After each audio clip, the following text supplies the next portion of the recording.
तो finally JJ के season 3 का एपिसोड नंबर 5 आ चुका है, जिससे कि मैं आज एक्सप्लेन करने वाला हूँ। तो वीडियो में आगे बढ़ते हैं। तो एपिसोड की शुरुआत होती है एक फ्लैशबैक से, जहाँ पर प्रिंसिपल यागाकू को जुजुत्सु हाई ने जेल में बंद करके रखा था। और ये वही टाइम होता है जब प्रिंसिपल यागाकू ने पांडा को क्रिएट किया था।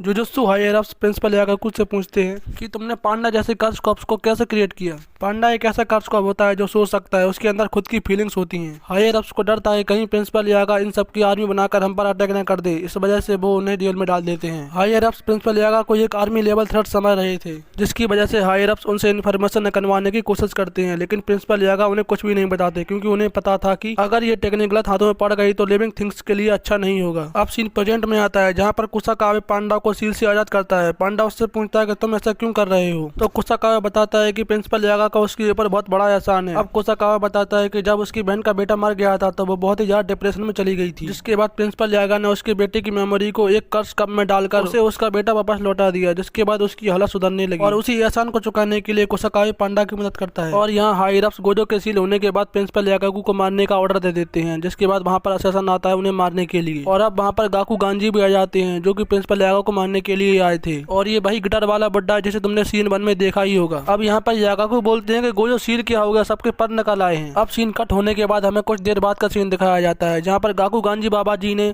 प्रिंसिपल यागा को मार दिया था। अब यहाँ पर फाइनली यागा बता देते हैं कि उन्होंने पांडा और बाकी कर्स कॉप को कैसे बनाया था। तो गाकू गांजी बोलते हैं अगर तुम ये पहले बता देते तो तुम्हें एग्जीक्यूट करने की नौबत ही ना आती। अब यहाँ पर यागा बोलते हैं कि ये एक कर्ज है जो कि मैं तुम्हें दे रहा हूँ। इतने में वो अपना दम तोड़ देते हैं। अब यहाँ पर पीछे से पांडा आ जाता है, जिसके बाद गाकू गांजी जी उनसे लड़ने के लिए तैयार हो जाते हैं, लेकिन पांडा उन्हें कम्प्लीटली इग्नोर कर प्रिंसिपल यागा के पास पहुंच जाता है और उनके पास जाकर रोने लगता है, क्योंकि वो उसके लिए एक फादर के समान थे। अब यहाँ पर ये देखकर गाकू गांजी भी शौक में होते हैं और वो पांडा से पूछते हैं क्या तुम मुझसे हेट नहीं करते क्योंकि मैं तुम्हारे मास्टर को मारा है। वो कहते नहीं, मेरे पास तुमसे हेट करने का कोई भी रीजन नहीं है, क्योंकि मेरे मास्टर तुमसे हेट नहीं करते थे, इसलिए मैं भी तुमसे हेट नहीं करूंगा। लेकिन तुम एक बात याद रखना कि पांडा को भी दर्द होता है और वो वहाँ पर रोने लगता है। अब यहाँ पर सीन बदल के यूजी और फुशिगुरु पर आ जाता है, जो कि यहाँ पर तेंगेन के कहने पर हकारी से मिलने के लिए आए थे। और ये जो हकारी नाम का बंदा है वो काफी ज्यादा स्ट्रॉन्ग है, अगर वो दोनों उसे अपनी तरफ कर लेते हैं तो उन्हें कलिंग गेम को खत्म करने में काफी ज्यादा मदद मिलेगी। और हकारी एक स्पेशल ग्रेड सॉर्सरर है, जिसे कि जुजुत्सु हाई से सस्पेंड कर दिया गया था, क्योंकि वो इनलीगल गैम्बलिंग टूर्नामेंट करवाता है। अब यूजी और फुशिगुरु बेस बदलकर एक बड़ी सी बिल्डिंग में जाते हैं, क्योंकि अगर हकारी को पता चल गया कि ये लोग जुजुत्सु हाई से हैं तो वो उनसे नहीं मिलेगा। और अब बिल्डिंग के अंदर जाते वक्त उन्हें 2 गार्ड रोक लेते हैं। वो बोलते हैं ये बच्चों की जगह नहीं है, यहाँ से निकलो वरना यहाँ से चलकर वापस नहीं जा पाओगे। तो मेगुमी बोलता है हम लोग यहाँ पर फाइट क्लब में पार्टिसिपेट करने के लिए आए हैं, क्योंकि हमें पैसों की काफी ज्यादा नीड है।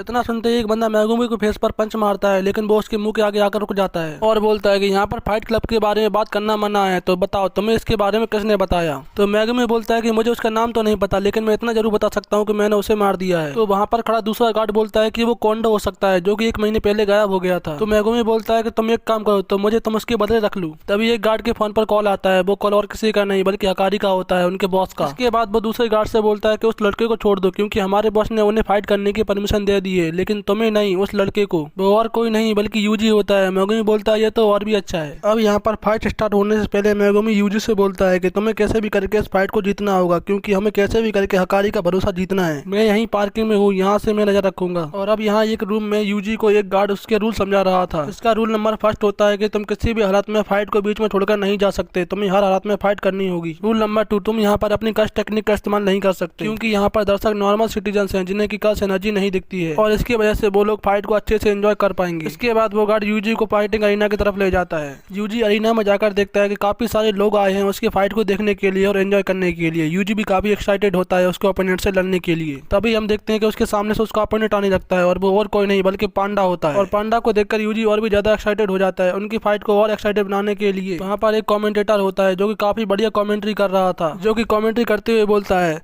तो बताइए दोस्तों कौन बनेगा इस कंपटीशन का विजेता, कौन जीतेगा इस फाइट को। और उन्हें बैट लगाने के लिए भी इनकरेज कर रहा होता है, तो बताइए दोस्तों आप किसके ऊपर कितनी बैट लगाना चाहेंगे। और अब सीन शिफ्ट होता है और हमें यहाँ पर फाइनली हकारी और किरारा को दिखाया जाता है, जो कि उसका पार्टनर होता है। और यहाँ पर हकारी बोलता है कि ऐसे फाइट पर गैम्बलिंग करने में कोई भी मजा नहीं होता, जिसका रिजल्ट पहले से ही पता होता है। अब यहाँ पर हकारी का पार्टनर बोलता है ओ हकारी, तुम्हें क्या लगता है कि पांडा जीत जाएगा? तो हकारी बोलता है कि ऐसे बहुत कम लोग होते हैं जो पांडा को हैंड टू हैंड कॉम्बैट में हरा पाए। तो किरारा कहता है हकारी, मुझे लगता है कि तुम इस बार गलत साबित होने वाले हो। अब यहाँ पर सीन शिफ्ट होता है पांडा और यूजी की फाइट पर। यहाँ पर यूजी और पांडा की फाइट शुरू हो चुकी होती है, जहाँ पर यूजी पांडा से फाइट करते हुए पूछता है क्या तुमने हकारी को देखा है? तो पांडा बोलता है नहीं, मैंने अब तक उसे नहीं देखा। दरअसल ये दोनों यहाँ पर फाइट नहीं बल्कि फाइट की एक्टिंग कर रहे होते हैं। अब यहाँ पर यूजी पांडा को अपनी पूरी दम से एक पंच मारने वाला होता है, लेकिन एंड टाइम पर आकर वो उसे आराम से धक्का देता है।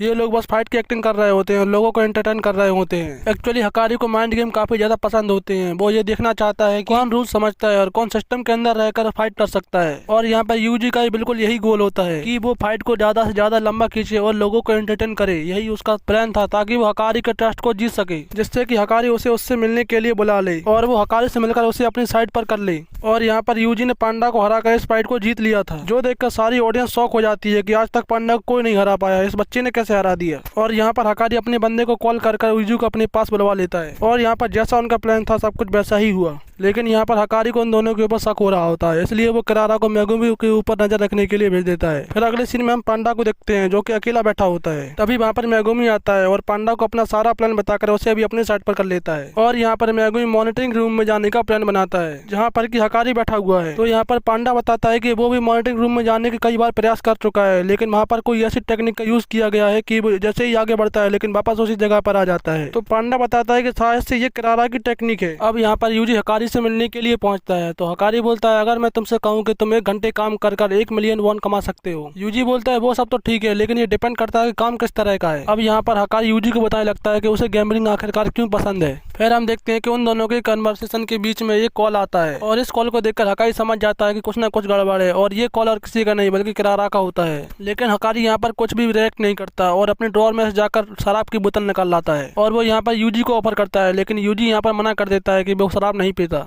अब वो अपने लिए शराब का एक पैक बनाने लगता है और अचानक ही बोलता है कि तुम्हें पता है कि गोजो को भी शराब पीना काफी पसंद है। लेकिन यहाँ पर यूजी बोलता है गोजो ये किस चिड़िया का नाम है। अब यहाँ पर हकारी बोलता है कि ये हो ही नहीं सकता कि कोई सोर्सर गोजो को नहीं जानता, तुम्हें जुजुत्सु हाई वालों ने भेजा है ना। अब यूजी बोलता है कि अरे ऐसी कोई बात नहीं है, तुम मुझे गलत समझ रहे हो। तो हकारी उस पर अटैक कर देता है और उस पर अटैक करने लगता है। तो हकारी बोलता है मैं पहले ही समझ गया था जब मुझे किरारा का फोन आया था कि तुम लोग गद्दार हो। यूजी बोलता है अरे पहले मेरी बात तो सुन लो, लेकिन हकारी नहीं मानता और बस अटैक करने लगता है। तो वो दोनों एक दूसरे की कॉलर पकड़ लेते हैं और यहीं पर यह एपिसोड खत्म हो जाता है।